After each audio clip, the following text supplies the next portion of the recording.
नमस्कृत्य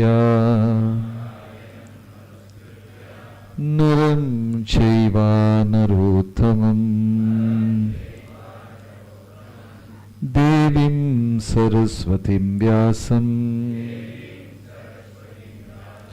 ततो जयमुदीरये। हे कृष्णा करुणा सिन्धो दीनबंधु जगत्पते गोपेश गोपिका कांता राधा कांत नमोस्तुते। तप्त कांचन गौरांगी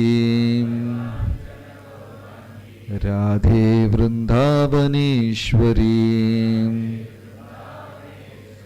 वृषभानुसुते देवी प्रणमामि हरिप्रिये। जय श्री कृष्ण चैतन्य प्रभो नित्यानंद श्री अद्वैत गदाधर श्रीवासदि गौरभक्तवृंदा। हरे कृष्णा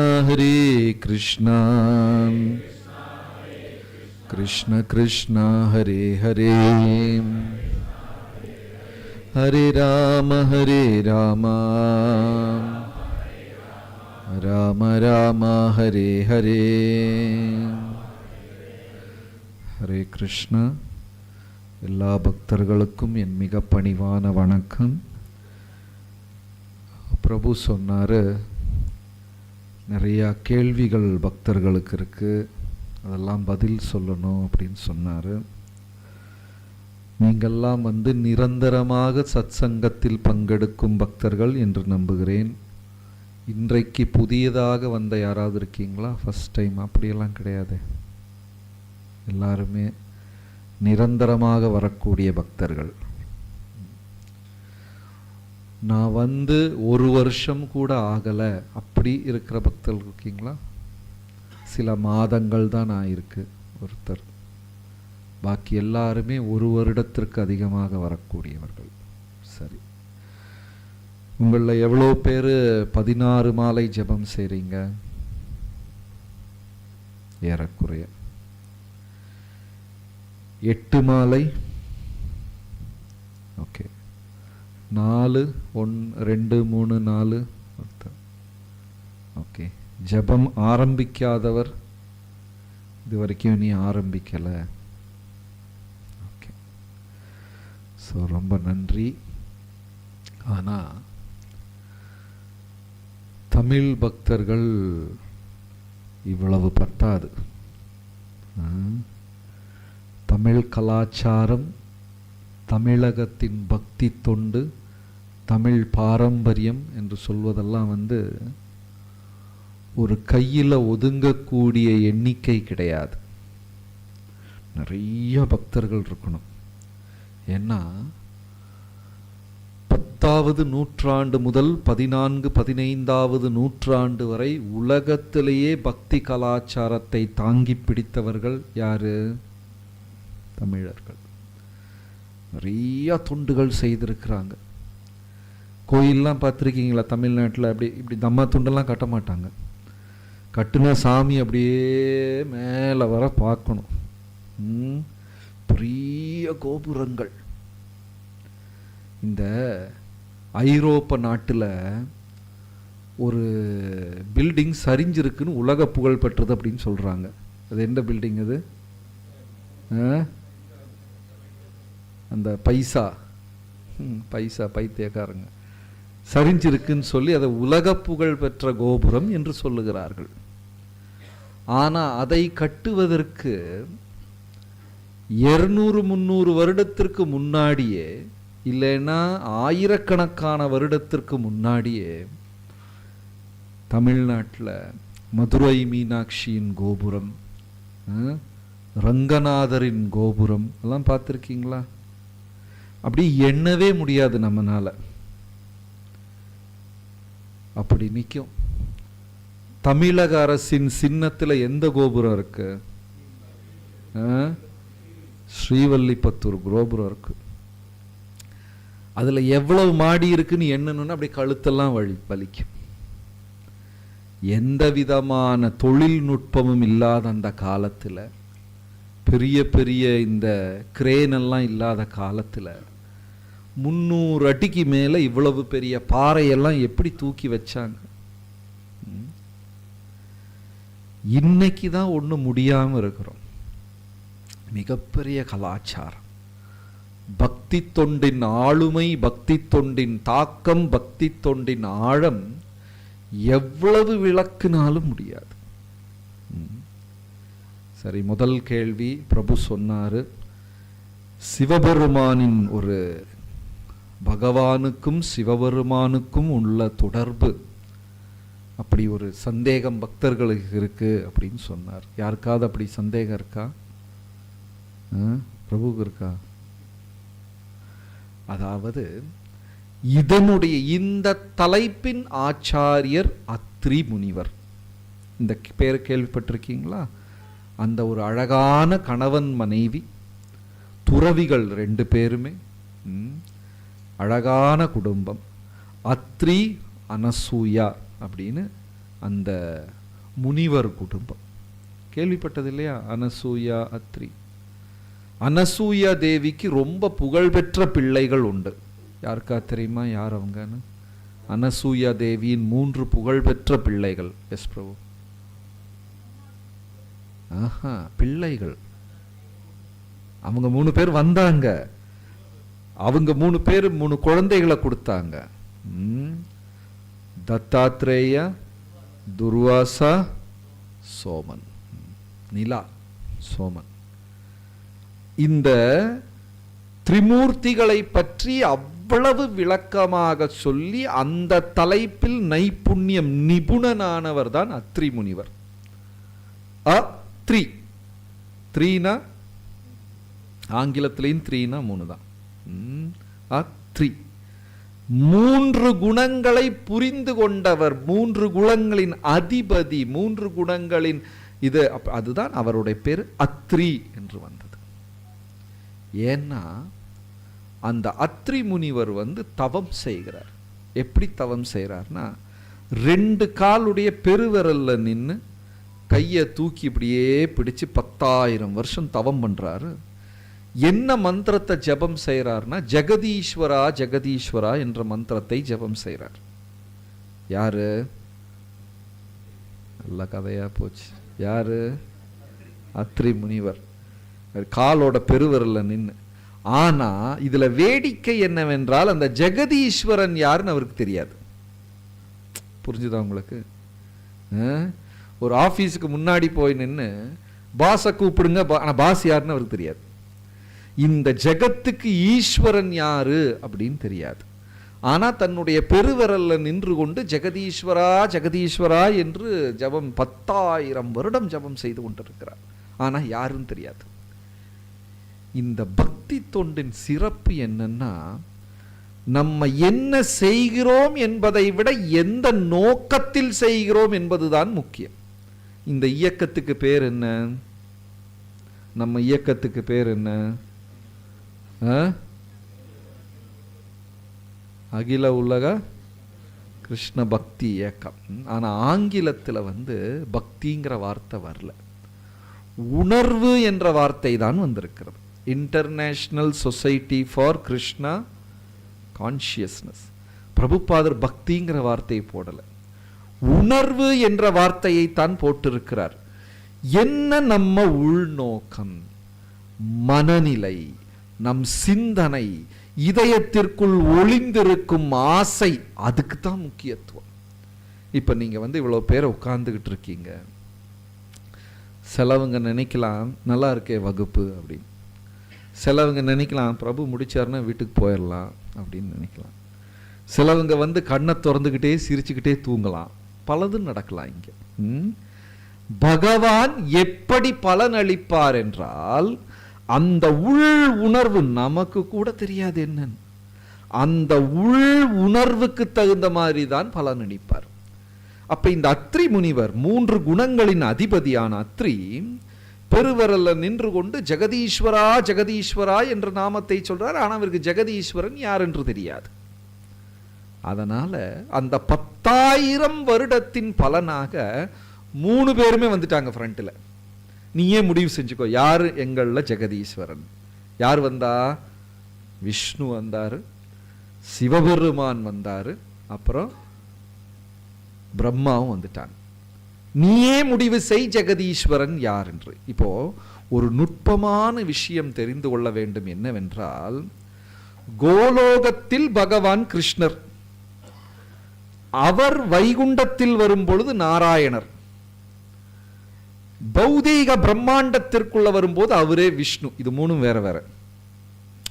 எல்லாம் ஒன்னான்னு கேட்டா எல்லாம் ஒண்ணு. ஆனா அதுல வேறுபாடு இருக்கான்னு நுட்பமாக ஆராய்ந்தால் வேறுபாடு உண்டு. கோலோகத்தில் அவர் யாரு? கிருஷ்ணர். வைகுண்டத்தில் நாராயணர். பௌதீக உலகத்தில் விஷ்ணு. விஷ்ணுனா விஸ்வம், உலகம். வைகுண்டத்தில் விஷ்ணு கிடையாது. விஷ்ணு எங்க இருக்கிறாரு? பௌதீக உலகத்துக்குள்ள இருக்கார். வைகுண்டத்தில் நாராயணர் இருக்கார்.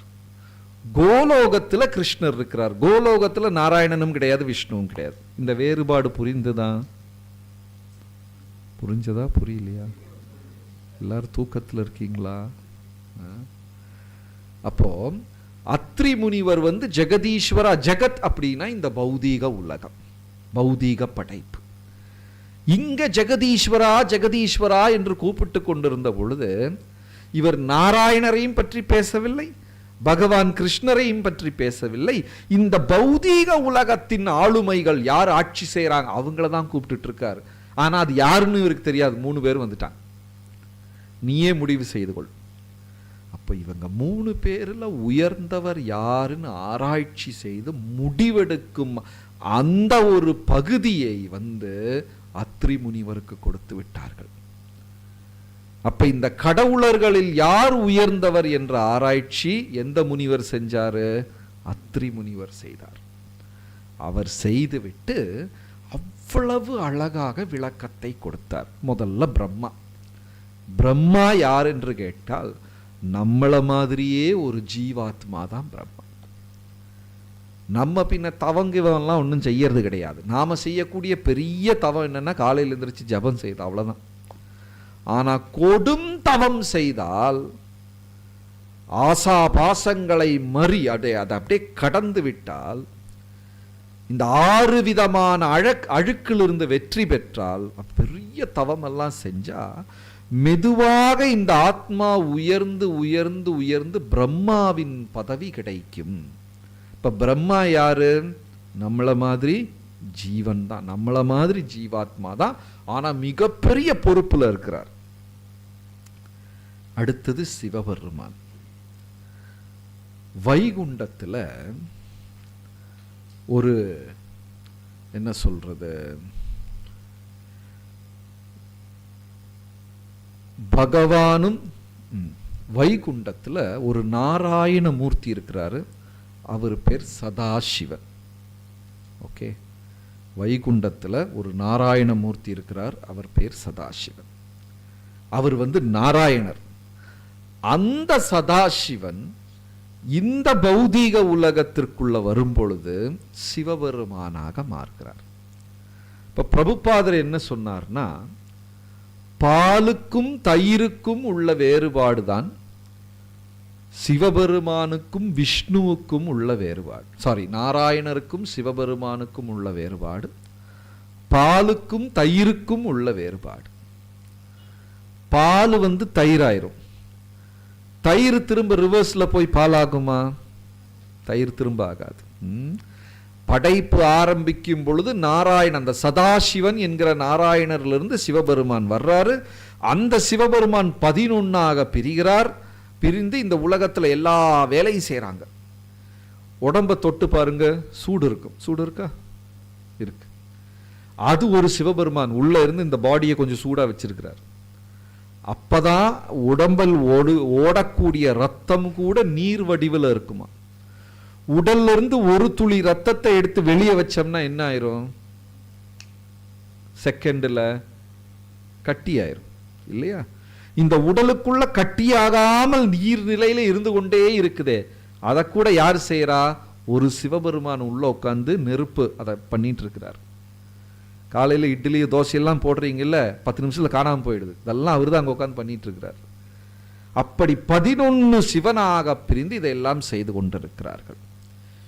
எல்லா புண்ணிய தலங்களும் பாதுகாக்க கூடியவர் சிவபெருமான் தான். அவர் தான் எல்லா புண்ணிய தலங்களையும் பாதுகாக்கிறார்.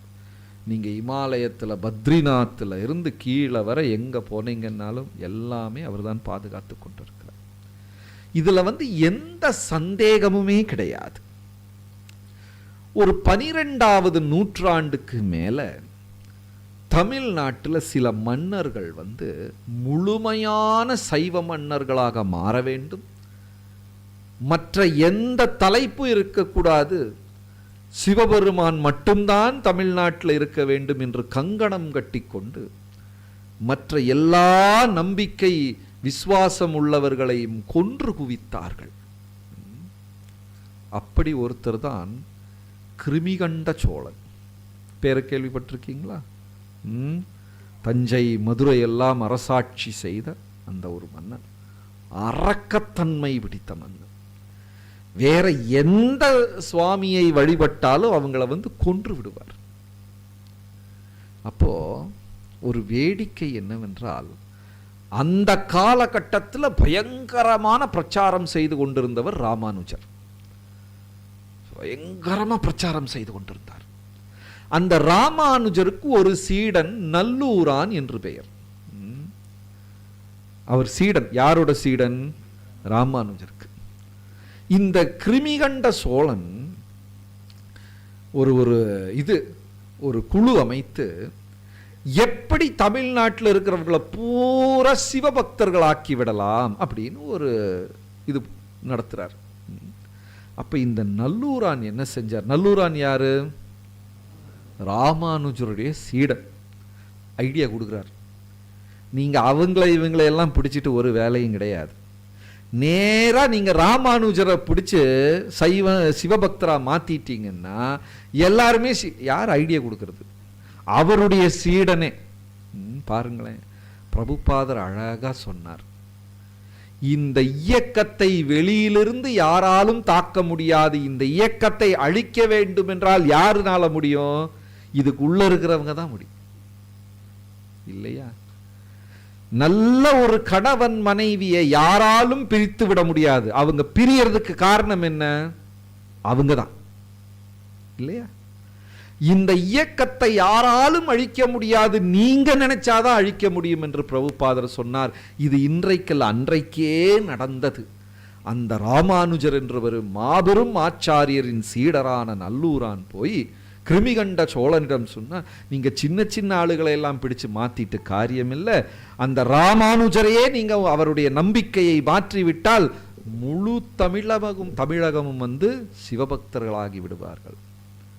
ரொம்ப சந்தோஷம் அடைஞ்ச சோழன் 4 கிராமத்தை அன்பளிப்பா கொடுத்தாராம். யாருக்கு? நல்லூரானுக்கு 4 கிராமம் அன்பளிப்பா கிடைச்சது. அவர் செய்த காரியம் சரியா தவறா? அந்த நல்லூரான் செய்தது சரியா தவறா? நல்ல காரியமா கெட்ட? இதை இவ்வளவு யோசிக்கிறீங்க. சரியா தவறா? பெருந்தவறு. தன் குருவை காண்பித்து கொடுத்து விட்டார். அதாவது ஆன்மீக குரு பகவானே தான். அதுல வித்தியாசம். ஒரு சீடனை பொறுத்தவரை ஆன்மீக குரு இறைவன் தான். ஆனா அதுக்காக அவர் இறைவனான்னு கேட்டா இறைவன் கிடையாது. ஆனா ஒரு சீடன் குருவை எப்படி பார்க்க வேண்டும்? கடவுளை பார்ப்பது போல் பார்க்க வேண்டும். ஸ்ரீரங்கம் கோயில்ல எவ்வளவு பேர் போயிருக்கீங்க? எல்லாருமே. போகாத தமிழர்கள் யாராவது உண்டா? ஸ்ரீரங்கம் கோயில் இதுவரை நான் போனதே இல்லை. எல்லாரும் போயிருக்கீங்க. போகாதவர்களே கிடையாது. அங்க உங்களுக்கு கருடர் சந்நிதி ஞாபகம் இருக்கா? கோயில் முற்றத்துல பெருசா இருக்குமே. தமிழ்நாட்டில் எல்லாமே பெருசு தான். பொய் பேசினாலும் பெருசா தான் பேசுவாங்க, சின்னதெல்லாம் பாருங்க எப்படி கட்டி வச்சிருக்கிறாங்க கோயில் எல்லாம். உலகளந்த பெருமாள்னு ஒருத்தர் இருக்கிறார். அவரை நீங்க பார்க்கணும்னா 10 நிமிஷம் எடுக்கும், அப்படியே மேலே வர பார்க்கலாம். ஒரு காலில் நின்று கொண்டிருப்பார், இனி ஒரு காலை ஆகாயத்தில் அப்படி அந்த பெருவரில் பிடிச்சிக்கிட்டு வேற நின்றுட்டு இருப்பார். நம்ம பக்கத்தில் போய் நின்னோம்னா அந்த கால அளவு தான் நம்ம இருப்போம். அவர் சைஸை யோசிச்சு பாருங்க, அவ்வளவு பெருசு. அந்த கருடன் கூட அப்படி பெருசா இருக்கும். அங்க உட்கார்ந்து ராமானுஜர் உபன்யாசம் நடத்தி கொண்டிருக்கு, வகுப்பு நடத்தி கொண்டிருக்கிறார். நிறைய சீடர்கள் இருக்காங்க. அந்த நேரத்தில் ரங்கநாதர் மதியானம் பவனி வருகிறார். ரங்கநாதர் வந்து ஒரு நாளைக்கு 2 நேரம் கோயில்ல இருந்து அப்படி வெளியே வந்து எல்லாரும் நல்லா இருக்காங்களா அப்படின்னு பார்த்து போவார்.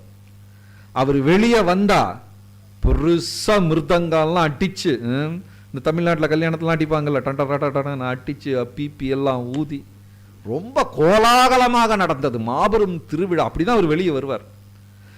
அப்படி ரங்கநாதர் பவனி வரும்பொழுது அங்க ஆச்சாரியர் உட்கார்ந்து வகுப்பு நடத்தி கொண்டிருக்கிறார். ரங்கநாதர் பூசாரிகள் கிட்ட சொல்றாங்க, சைலண்டா இருங்க. ஏன்? ராமானுஜர் வகுப்பு நடத்தி கொண்டிருக்கிறார். பகவானே தன் மேளதாளத்தை நிறுத்தி விட்டார். இன்னைக்கும் அங்க வரும்போது சைலண்டா போவாங்க. அந்த பல்லக்கு, அந்த இதை தோல்ல தூக்கிட்டு போவாங்கல்ல, அதை தூக்கிட்டு போகும்போது கோயிலுக்குள்ள இருந்து பயங்கரமா மேலதாளத்தோட வந்து அந்த மண்டபத்தில் வந்த உடனே சைலண்ட் ஆயிடுவாங்க. அப்புறம் மண்டபத்தை தாண்டினோன்னு மறுபடியும் அடிக்க ஆரம்பிச்சிருவாங்க. ஏன்னா அன்றைக்கு ரங்கநாதர் சொன்னார், அங்க யார் வகுப்பு நடத்தி கொண்டு இருக்கிறாங்க? ராமானுஜர் வகுப்பு. அதனால மேலதாளத்தை நிறுத்த சொல்லிவிட்டார். பகவானே வந்து யாருக்கு மரியாதை கொடுக்குறாங்க? ஆச்சாரியருக்கு. அதுக்கப்புறம் வகுப்பு முடிந்தது. ஆச்சாரியர் கேட்டார் சீடர்கள் கிட்ட, ஏதாவது கேள்விகள் இருக்கான்? அங்க சீடர்கள் சொன்னா சாதாரண பக்தர்கள் கிடையாது. ராமானுஜருடைய சீடர்கள் யாரு? ஒருத்தருக்கு 1000 சிஷ்யம் இருக்கிற குரு, அவங்க தான் சீடர்கள். குருவின் குரு யாரு? ராமானுஜர். குருவையே சீடனாக வைத்துக் கொண்டிருக்கிறார். அப்ப அங்க இருக்கிற சீடர்கள்லாம் சாதாரண சீடர்கள் கிடையாது. அவங்களுக்கு ஒருத்தருக்கு 100 சிஷ்யம், 200 சிஷ்யம், 1000 சிஷ்யம் இருக்கு. கேள்விகளை மடை திறந்த வெள்ளம் போல கேட்கிறாங்க. உடனே ராமானுஜர் கூரத்தாழ்வாரை அழைத்தார். அழைச்சிட்டு ஒரு திரசீலையை பிடிக்க சொன்னார், ஒரு ஸ்கிரீன். உடனே கூரத்தாழ்வார் ராமானுஜர் முன்னாடி பெரிய ஒரு ஸ்கிரீனை பிடிச்சிட்டாங்க.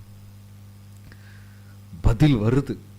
அப்படியே உள்ள இருந்து பதில் அப்படியே ஒரு எவ்வளவு கேள்வி கேட்டாலும் டப்பு டப்பு டப்பு டப்பான்னு வருது.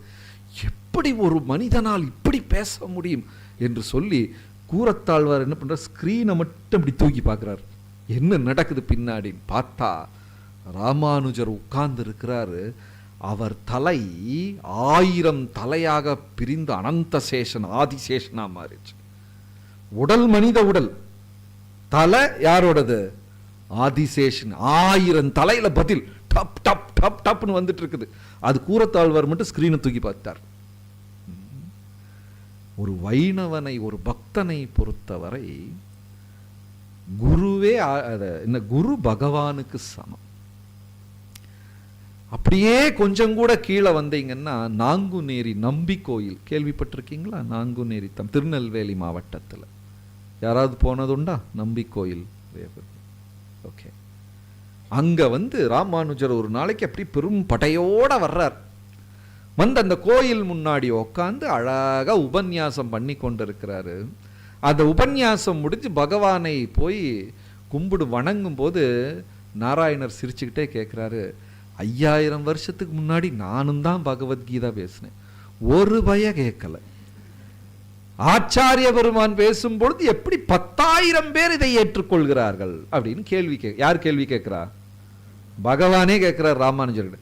நானும் இதே பகவத்கீதையை தான் பேசினேன், ஒரு பய நல்லாவல. ஆனா நீங்க பேசும்போது ஆயிரக்கணக்கான மனிதர்கள் எப்படி பக்தர்கள் ஆகிறாங்க. ராமானுஜர் சிரிச்சு கொண்டே சொன்னார், அது ட்ரேடு சீக்ரெட்டு, வியாபார தந்திரம், அதெல்லாம் சொல்ல மாட்டேன். தெரிந்து கொள்ள வேண்டும் என்றால் என் சிஷ்யனா என் கூட வந்து சேர்ந்தாதான் சொல்லிட்டு. 2 பேரும் வேடிக்கையாக பேசினார்கள். முடிவடைந்தது. அடுத்த நாளைக்கு ராமானுஜர் முன்னாடி அவ்வளவு அழகான ஒரு நம்பி, ஒரு சீடன். அந்த காலத்தில் சீடர்கள் என்றால் குருவுக்கு முன்னாடி அங்கவஸ்திரம் கூட போட மாட்டாங்க. குருவை பார்த்தால் அடியேன் என்று நிற்பார்கள். மேல் முண்டை, மேலே இருக்கக்கூடிய அந்த துண்டை எடுத்து இடுப்பில் கட்டி கொண்டு அப்படி குனிந்து நிற்பார்கள். ஆனால் அழகென்று சொன்னால் அப்படி ஒரு அழகு. ஆழ்வார்கள் கிருஷ்ணருடைய அழகுக்கு ஒரு வார்த்தை பேர் சூட்டியிருக்காங்க. என்னன்னா ஆறாவமுதன் என்று ஒரு பெயர் தமிழ்ல இருக்கு. என்ன அந்த பேரின் அர்த்தம்னா, அந்த இன்பத்தை எவ்வளவு நுகர்ந்தாலும் திகட்டாத தெள்ளின்பம் என்று பேர். எல்லாருக்கும் பாயசம் பிடிக்குமா? லட்டு பிடிக்குமா? ரசகுல்லா பிடிக்குமா? சரி, எவ்வளவு சாப்பிடுவீங்க? சக்கரை வியாதி எவ்வளோ பேருக்கு இருக்கு? அவங்க தான் நிறைய சாப்பிடுவாங்க. ஏறக்குறை இருக்கு. சரி, இனிப்பு பலகாரம் எல்லாருக்கும் பிடிக்கும். இருந்தாலும் எவ்வளவு கிளாஸ் பாயசம் குடிப்பீங்க? இனிப்பு ரொம்ப சாப்பிடும்போது எங்கேயோ வச்சு திகட்டும் இல்லையா? திகட்டுமா திகட்டாதா? திகட்டும். நான் நிறைய பேரை பார்த்துருக்கேன். ஒரு கிளாஸ் பாயசம் குடிச்சு ஊறுகாய் எடுத்து நக்கிக்குவாங்க. அடுத்த அந்த இனிப்பு ஒரு லெவலுக்கு மேலே போகும்போது அப்படியே திகட்டிட்டு வரும். அப்போ சாப்பிட முடியாது. ஆனால் இந்த இனிப்பை எவ்வளவு சாப்பிட்டாலும் திகட்டாத இன்பம், அதுதான் ஆறாவது பகவான் என்கிற இன்பம். அந்த மதுரம், அந்த இனிப்பை எவ்வளவு எடுத்துக்கொண்டாலும் ஒரு திகட்டவே செய்ய. அதனால ஆறாவமுதன், அந்த அமுதம் இருக்கு இல்லையா, எவ்வளவு வேணாலும் எடுத்துக்கலாம். அப்படி ஒரு அழகான நம்பி எல்லா சீடர்களுக்கும் பிடித்து போய்விட்டது. எளிமையே வடிவான அந்த நம்பி. அப்போ அந்த காலத்தில் குருனா என்ன செய்யணும்னா, அவரோட துணி துவைச்சு போடணும், அவருக்கு வேண்டி பணிவிடைகள் செய்ய வேண்டும், தினமும் தூங்கும்போது காலெல்லாம் அமுத்தி கொடுக்கணும், சமையல் செய்யணும். இது போயிட்டு குருக்கு ஒரு பெரிய ட்ரங்க் பெட்டி இருக்கும். எல்லா குருக்கும் அந்த பெட்டிக்குள்ள என்ன, அவங்க படிக்கக்கூடிய புத்தகம், ஒரு குருவும் தனிப்பட்ட முறையில் வழிபடக்கூடிய சுவாமியின் சிலை விக்கிரகம் இருக்கும் அதில். அப்போ ராமானுஜருக்கென்று ஒரு விக்கிரகம் உண்டு. இதெல்லாம் அந்த பெட்டியில் இருக்கும். இதை சீடை என்ன பண்ணணும், தலையில் தூக்கிட்டே நடக்கணும். அப்படியெல்லாம் தான் இருக்கணும் சிஷ்யர்கள். அப்போ அந்த சேவையை செய்ய ஆரம்பித்து விட்டார் இந்த நம்பி, இந்த குழந்தை. யார் அது சேர்ந்தது? யார் அதுக்கு சீடனாக சேர்ந்தது? பகவானே வந்துட்டார். ரகசியம் என்னவென்று படித்து தெரிந்து கொள்வதற்காக டெய்லி இவர் முன்னாடி டப்பாவை தூக்கிட்டு போறது, குருவுக்கு முன்னாடி பின்னாடி ஓடணும். அந்த டப்பாவை தூக்கிட்டு போறது, அவருடைய துணிமணிகளை துவைப்பது, பணிவிடை எல்லாமே செய்து கொண்டு எல்லாருக்குமே ஒரு சந்தேகமும் இல்லாமல் அந்த குழந்தையை பிடித்து போனது. ஊரூரா பயணம் செய்கிறார். எல்லா ஊருக்கும் இந்த பிள்ளை பின்னாடியே போகுது. அப்படி திரும்ப நாங்குநேரிக்கு வந்த போது அன்னைக்கு மட்டும் இந்த குழந்தை ஓவர்டேக் பண்ணிட்டு ஃப்ரண்ட்ல ஓடுது. இவ்வளவு நாளா ரொம்ப எளிமையா பின்னாடி வந்து கொண்டிருந்த பிள்ளை அன்னைக்கு மட்டும் ராமானுஜருக்கு முன்னாடி போகுது. எல்லாரும் சந்தேகப்படுறாங்க, இவ்வளவு நாள் எளிமையா இருந்தாரு, தீட்சை வாங்கணும்னா தலக்கரை வந்துச்சு, ஹரே கிருஷ்ணக்காரரா இருப்பாரோ அப்படின்னு வச்சாங்க. அப்படி கூட சில பக்தர்கள் தவறு செய்வதுண்டு. தீட்சை பெற்ற உடனே எல்லாம் கிடைச்சிருச்சு அப்படின்னு நினைப்பாங்க. தீட்சை என்றால் ஆன்மீகத்தின் துவக்கம், அவ்வளவுதான், தொடங்குறோம், அவ்வளவுதான். ஆங்கிலத்தில் என்ன சொல்றோம் அதுக்கு? Initiation, initiate. குரு நம்மளை கைபிடித்து ஆன்மீக வாழ்க்கையின் முதல் படியில் வைக்கிறார், அவ்வளவுதான். அழகான ஒரு பேர், கோவிந்த தாஸ். சில பக்தர்கள் தவறாக புரிந்து கொண்டார்கள், நான் கோவிந்தனின் பாஸ் என்று நினைத்துக் கொண்டார்கள். அப்ப என்னடா இவ்வளவு நாளா எளிமையா இருந்த சீடன் இன்னைக்கு ராமானுஜருக்கு முன்னாடி ஓடுறாரே என்று பார்த்த பொழுது அப்புறம்தான் தெரிஞ்சது, அந்த கோயிலின் கர்ப்ப கிரகம், அந்த உள்ள மண்டபம் இருக்கு இல்லையா, காலியா இருக்கு. ஏன்? அவர் இறங்கி இவர் பின்னாடி போயிட்டார்ல, அது காலியா இருக்கு. அன்னைக்கு அந்த கோயிலுக்கு வந்தனால இவர் ஓடி போய் இப்படி ஃப்ரண்ட்ல நின்றுட்டார். அதனால அவருக்கு நம்பி கோயில், பகவானே சீடனாக வந்தது என்று பெயர். அப்போ நான் இந்த குருவோட விஷயம் எதுக்கு சொல்லி ஆரம்பிச்சேன்? டாபிக் எங்க ஆரம்பிச்சோம்? கரெக்ட், யாரும் தூங்கல, பரவாயில்ல, நான் மட்டும்தான் தூங்கிட்டு இருக்கேன். அப்போ அந்த நல்லூரான் செய்தது எவ்வளவு பெரிய பாவம், குருவே காட்டி கொடுத்து விட்டார். அதுக்கப்புறம் இந்த இவர் என்ன செய்யறாரு, அந்த ராமானுஜரை பிடித்து வரும்படி கட்டளை இடுகிறார் இந்த மன்னர். அங்க போன உடனே ராமானுஜருக்கு ஒரு சீடரும் இருக்கிறார், ராமானுஜருடைய குருவும் இருக்கிறார். அது ஒருத்தர் பேரு, குருவின் பேர் என்ன பூர்வம், காஞ்சிபூர்ண பெரிய நம்பி என்ற பெயர். அவர் பேர் என்ன? பெரிய நம்பி, இங்கிலீஷில் என்னமோ பூர்ணான்னு வரும். சரி, அந்த அங்க போன பொழுது ராமானுஜருடைய சீடர் கூரத்தாழ்வார், குரேஷா, அவருடைய குரு பெரிய நம்பி அவரும் இருக்கிறார், 2 பேர் இருக்கிறாங்க. இந்த மன்னன் தலைக்கணம் பிடித்தவன், மதம் பிடித்தவன், வெறியன் என்பது உலகத்தார்க்கே தெரியும். சிவனை நீ பெருமானாக ஏற்றுக்கொள்ளாவிட்டால் முதல்ல விரல வெட்டுவார், அப்புறம் தலையை வெட்டிடுவார். அந்த மாதிரி ஒரு மனிதன். பயந்தே எல்லாரும் ஒப்புக்கொண்டு விட்டார்கள். அந்த மாதிரி ஒரு அரக்கத்தன்மை பிடித்த மன்னன் போனா எதையாவது செய்து விடுவார் என்று சொல்லி சீடனும் குருவுமாக சேர்ந்து ராமானுஜரை வந்து நீங்க மேல்கோட்டையில போய் ஒளிந்து கொள்ளுங்கள், இங்க இருக்க வேண்டாம். மனிதர்களுக்கு பிரச்சாரம் செய்யலாம், விலங்குத்தன்மை மிருகத்தன்மை இருக்கிறவனுக்கு போய் பிரச்சாரம் பண்ண முடியுமா? வீட்டில் போய் பூனைக்குட்டிக்கு ப்ரீச்சிங் பண்ண முடியுமா? மியா மியா ப்ளீஸ் ஸ்டாண்டர், அதுக்கு புரியாது. அரக்கத்தன்மை பிடித்தவனுக்கு எப்படி பிரச்சாரம்? நீங்க போய் மேல்கோட்டையில ஒளிந்து கொள்ளுங்கள் என்று சொல்லி ராமானுஜரை அனுப்பிவிட்டார்கள். அதுக்கப்புறம் என்ன செஞ்சாங்க?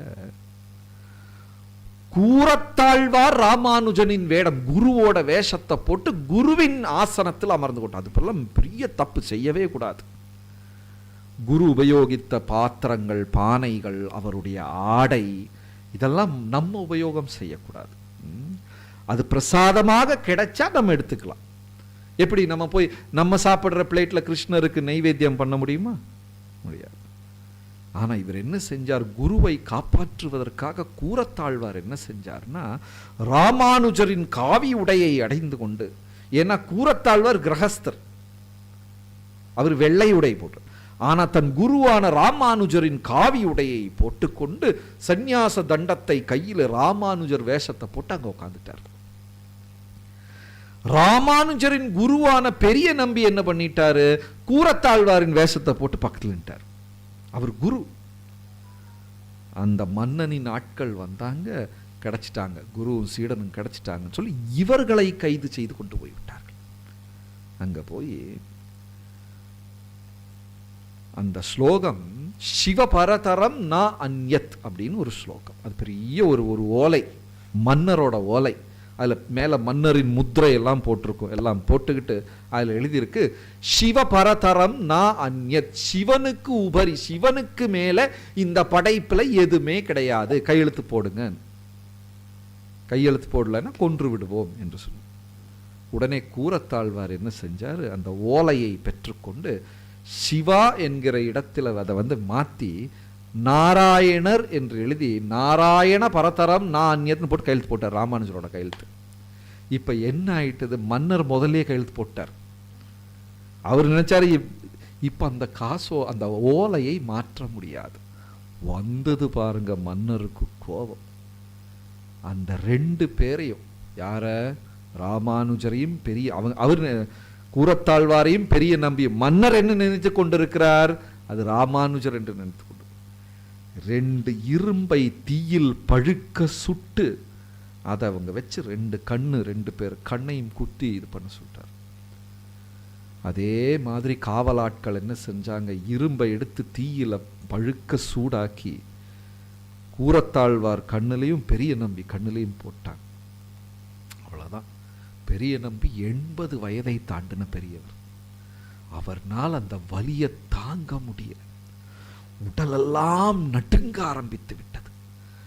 கூரத்தாழ்வார் கொஞ்சம் வயதுல குறைஞ்சவர், அவர் எப்படியோ நிக்கிறாரு. ஆனா பெரிய நம்பினால நிக்க முடியும். உடலெல்லாம் நடுங்கி கண்ணீர் கூட வரமாட்டேங்குது, ரத்தம் வந்து கொண்டு இருக்கிறது கண்ணில். மன்னர் சொல்லிட்டார், இந்த 2 பேரையும் கொண்டு போய் மதுரை நகரத்தை தாண்டி காட்டுல கொண்டு போய் வெட்டி கொன்றுங்க அப்படின்னு சொல்லி காவலாட்கள் போறாங்க. எவ்வளவு அழகா அந்த 2 பேரும் மன்னரை ஒரு வார்த்தை கூட திட்டவே இல்லை. இப்ப நம்மளை வந்து ஒருத்தர் அடிச்சிட்டாருன்னு வைங்க, நம்ம என்ன செய்வோம்? ரொம்ப நன்றிப்பா, அடிச்சு என் கர்மத்தில் 1/2 கிலோ குறைச்சிட்ட, தேங்க்யூ அப்படியா சொல்லுவோம்?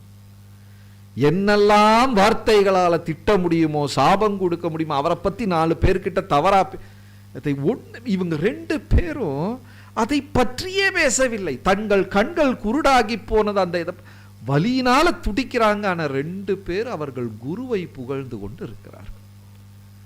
இந்த கொல்ல கொண்டு போன காவல்காரர்கள் மனது கூட மாறிவிட்டது. இப்படிப்பட்ட பெரியவர்களையா நம் மன்னர் தண்டிக்க வேண்டும்? அதாவது கம்ப்ளைண்ட்ஸே கிடையாது. கம்ப்ளைண்ட்டுக்கு என்ன சொல்லுவாங்க தமிழ்ல? புகார். ஒரு புகார். இப்ப நம்ம கூட பாருங்க, புகாரே சொல்லாம இருக்கிறோமா? இன்னைக்கு காலையிலேருந்து இப்ப மணி 8 வரை எவ்வளவு புகார் சொல்லி இருப்போம். அது சரியில்லை, இது சரியில்லை, அவன் சரியில்லை, இவன் சரியில்லை. கண்கள் ரெண்டும் குருடாயிட்டு கூட ஒரு புகார் சொல்லாம அமைதியா போறாங்க. அந்த காவல்காரங்களுக்கே ரொம்ப கஷ்டமா போயிடுச்சு. சொல்றாங்க, நாங்க உங்களை கொல்லல, அந்த பாவத்தை நாங்கள் செய்ய தயார் இல்லை, நாங்க மன்னர்கிட்ட போய் எதையாவது பொய்ய சொல்லி தப்பிச்சு கொள்றோம், நீங்க ஓடி போயிருங்க, நீங்க ஊருக்கே வர வேண்டாம் என்று விடுங்க. ஆனா பாதி வழியில பெரிய நம்பி உயிரை விட்டார். அவர்னால் தாங்க முடியல, கண்ணெல்லாம் இது பண்ண, அவர் அந்த வலி தாங்க உயிரை விட்டார். கண்ணு தெரியாத கூரத்தாழ்வார் பெரிய நம்பியை கையில தூக்கி, அவருக்கும் கண்ணு தெரியாது, ஆனா பெரிய நம்பியை கையில தூக்கி கொண்டு அந்த மதுரையை விட்டு அப்படியே கீழே விழுந்து விழுந்து எந்திரிச்சு போறார். எவ்வளவு பெரிய தியாகம்! அதுக்கப்புறம் வருஷங்களுக்கு அப்புறம் ராமானுஜர் திரும்ப மேல்கோட்டையில். ஆனா இந்த மன்னர் என்னன்னா, உடல் பூரா இந்த ஸ்கின் டிசீஸ் வந்துட்டு வைணவர்களை மனதால கூட துன்பப்படுத்தக்கூடாது. அதவா தெரியாம நம்ம ஏதாவது சின்ன சின்ன தப்பு பண்ணிட்டோம்னா என்ன பெஸ்ட் அட்டோன்மெண்ட்? பிராயஷ்சித்தம். தமிழ் அட்டோன்மெண்ட்டுக்கு என்ன சொல்லுவாங்க? பரிகாரம். பரிகாரம் என்னன்னா, சின்னதா ஒரு தப்பு பண்ணிட்டோம், ஏதோ தெரியாம பேசி பிரபுவோட மனசுல வலி வர்ற மாதிரி, அப்ப என்ன செய்யணும்? சைலண்டா ஒரு நேர உணவை மாற்றி வைத்து விட வேண்டும். தெரியாமல் சின்ன சின்ன நம்மளும் பண்ணுவோம் இல்லையா? தெரியாமல் நம்ம பேச்சு, பழக்க வழக்கம், எதுலையாவது பக்தர்களுக்கு மனதில் வலி வரும் மாதிரி ஏதாவது செய்வோம். ஒரு நேர உணவை மாற்றி வைத்து விட வேண்டும். ஆனா இந்த மன்னர் செய்த கொடும் பாவம், இதுக்கு மேல வேற பாவம் கிடையாது. பூரா உடம்பு பூரா வியாதியா அந்த வியாதியிலேயே அந்த மன்னன் செத்து போனான். அதுக்கப்புறம் ராமானுஜர் திரும்ப வந்தாரு. விஷயம் தெரிந்து அவர் உடலெல்லாம் நடுங்கியது. தன்னை காப்பாற்றுவதற்கு தன் குருநாதர் பெரிய நம்பி உயிரை விட்டாரு. இது அந்த கடனெல்லாம் எப்படி தீர்க்கிறது? கூரத்தாழ்வாரை உடலோடு சேர்த்து அரவணைத்து கொண்டு தன் கண்ணீரால குளிப்பாட்டுறார். நீ சொல்லி இருக்கலாமே, நீ ராமானுஜர் கிடையாதுன்னு, உன் உயிரை காப்பாற்றி இருக்கலாமே. கூரத்தாழ்வார் சொல்றாரு, அப்படி பொய்ய சொல்லி உயிரை காப்பாற்றி அந்த உயிர் எனக்கு எதுக்கு? குருவின் பணிவிடையில சேவையில உபயோகம் செய்யாத உடல் எதற்கு? அப்புறம் அப்படியே வரதராஜர் முன்னாடி போயிருக்கீங்களா?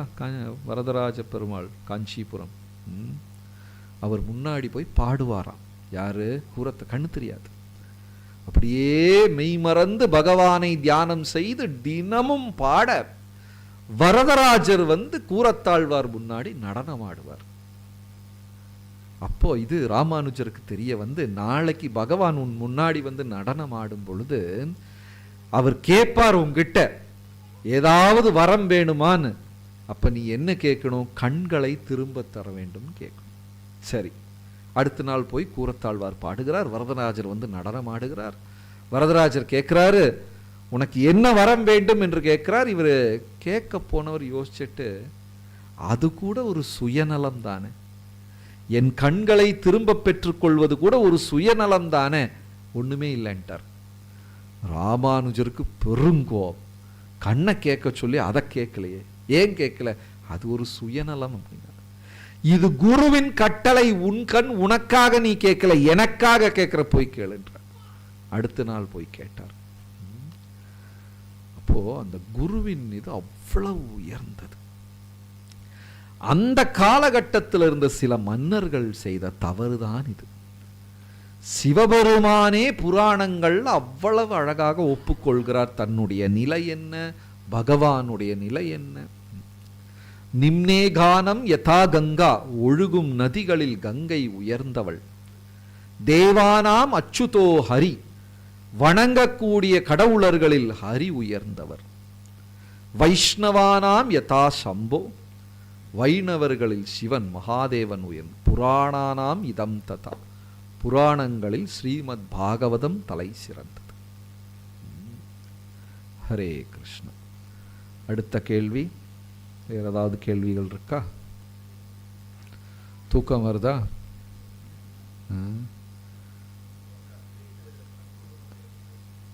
அவருடைய கன்க்ளூஷன் தான் இது. அத்ரி முனிவர் வந்து ஆராய்ச்சி, தன் முன்னாடி 3 பேரும் வந்துட்டாங்க, பிரம்மா, விஷ்ணு, மகேஸ்வரர். 3 பேரையும் வைத்து கன்க்ளூட் பண்ணி அவர் சொன்ன ஸ்லோகம்தான் அந்த நாராயண, அந்த 5 மகா சுக்தங்கள்ல ஒரு சுக்தம் இருக்கு, நாராயண சுக்தம். அதில் 2-3 லைன் வரும், நாராயண பரோ பிரம்ம நாராயண பரோஹ. இது அந்த 2வது பேராகிராஃப் எனக்கு கரெக்டாக ஞாபகம் இல்லை. நாராயணர்லிருந்தான் பிரம்மா வருகிறார், நாராயணிலிருந்தான் விஷ்ணு ஹரி வருகிறார், நாராயணிலிருந்தான் சிவபெருமான் வருகிறார், நாராயணிலிருந்து தான் எல்லா இது தேவி தேவர்கள் வருகிறார் அப்படின்னு சொல்லி அந்த ஸ்லோகத்தை செய்து ஆராய்ச்சி செய்து அத்ரி முனிவர் வந்து அதற்கு ஒரு முடிவு தெரிவிக்கிறார். அப்படி அவர் உயர்ந்தவர். அதனால தான் அத்ரிக்கு அந்த ஒரு பதவியை கொடுத்தாங்க.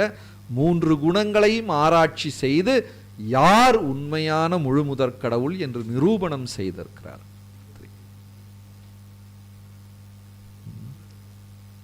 ஹரே கிருஷ்ணா.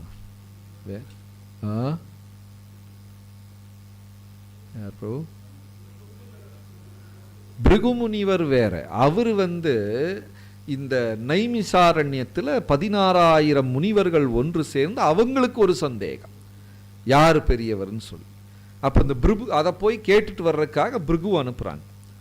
ஆனால் பிருகு முனிவரோட ஒரு பிரச்சனை என்னென்னா, அவர் கால் பெருவரலில் 3வது கண் இருந்தது. நமக்கு எவ்வளவு கண்ணு? 2. அதில் வேலை செய்கிறது எவ்வளோ? பாதி. பிருகுவுக்கு தன் காலின் பெருவரலில் இனி ஒரு கண் இருந்தது. அதனால் அவருக்கு பயங்கர தலைக்கணம், அகந்தை. எல்லாருக்கும் 2 கண்ணு தான், எனக்கு 3 கண்ணு இருக்குது அப்படின்னு சொல்லி அவர் தான் கண்டுபிடிக்க போனார். அங்கே போய் உங்களுக்கு அந்த கதை தெரியும். சிவபெருமான் கிட்ட போனார், பிரம்மா கிட்ட போனார். 3வதாக பகவானிடம் வந்தார். பகவான் கிட்ட வந்த பொழுது பகவானும் லட்சுமியோடு இருந்தது இவரை கவனிக்கல, கோபம் வந்து விட்டது. எல்லா இடத்துலையும் இப்படி இருக்கிறாங்களே அப்படின்னு சொல்லி வந்து பகவானுடைய மார்பில் தன் காலால் மிதித்து விட்டார். பெரிய தவறு, அப்படி செய்யக்கூடாது. பகவான் என்ன செஞ்சார்? உடனே பிருகுமுனிவரின் காலை பிடித்து கொண்டு, என் கல் போன்ற இதயத்தில் மிதித்ததுனால உங்கள் தாமரை கமலம் போன்ற பாதம் வலித்திருக்குமே என்று சொன்ன. அப்பதான் பிருகுவுக்கு புரிஞ்சுது. ஆனா இதுக்கு நடுவில் என்ன பண்ணிட்டாரு பகவான்? காலை பிடிச்சு மசாஜ் பண்ற பேர்ல 3வது கண்ணை ஃபியூஸ் பண்ணிட்டார். பிருகுவின் அகந்தை அழிந்தது, பிருகுவுக்கு உண்மை புரிந்தது.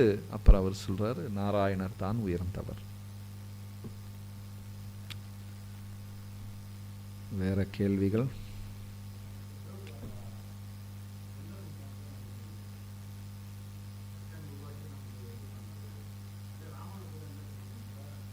முதல்ல யாரை கேட்டீங்க? பிரபுபாதா இப்பதானே 20ஆம் நூற்றாண்டுல.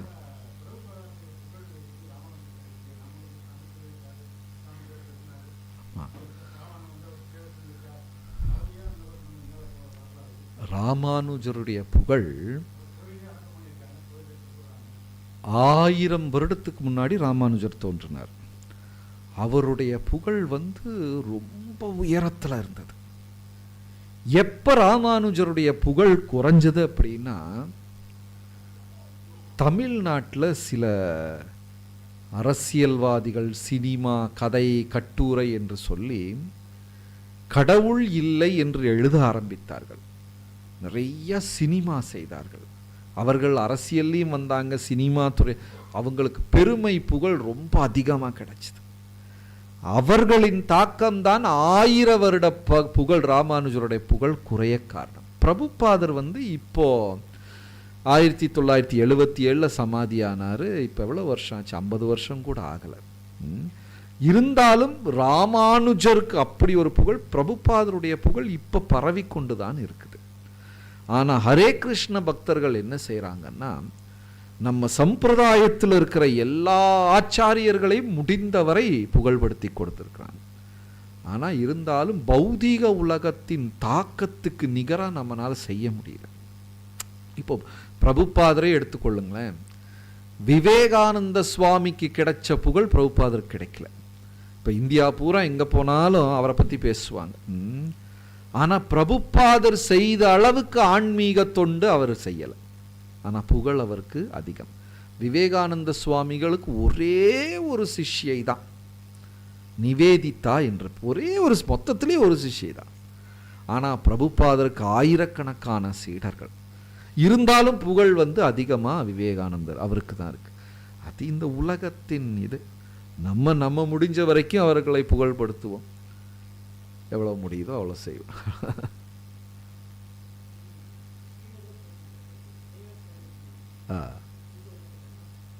ஆமாம், அது உண்மைதான். ஆனால் இப்போ சமீப காலத்தில் சில வைணவ ஆச்சாரிகள் இல்லைன்னு சொல்கிறாங்க. ஆனால் அந்த கோயிலே அது உண்மை என்று ஒப்புக்கொண்டு விட்டார்கள். தானான திருமேனி என்று பெயர், அவரே மாறினார். அது உண்மைதான். அவர் 1000 வருடங்களுக்கு முன்னாடி சமாதி அடையும் பொழுது ஒரு சீடன் கிட்ட சொன்னார், நான் இந்த நாள் இந்த நேரம் இந்த தருணத்தில் சமாதி அடைகிறேன், நீ எல்லா ஊர்லேயும் போய் என் சிஷ்யர்கள்கிட்ட எல்லாம் சொல்லிட்டு வந்துடு அப்படின்னார்.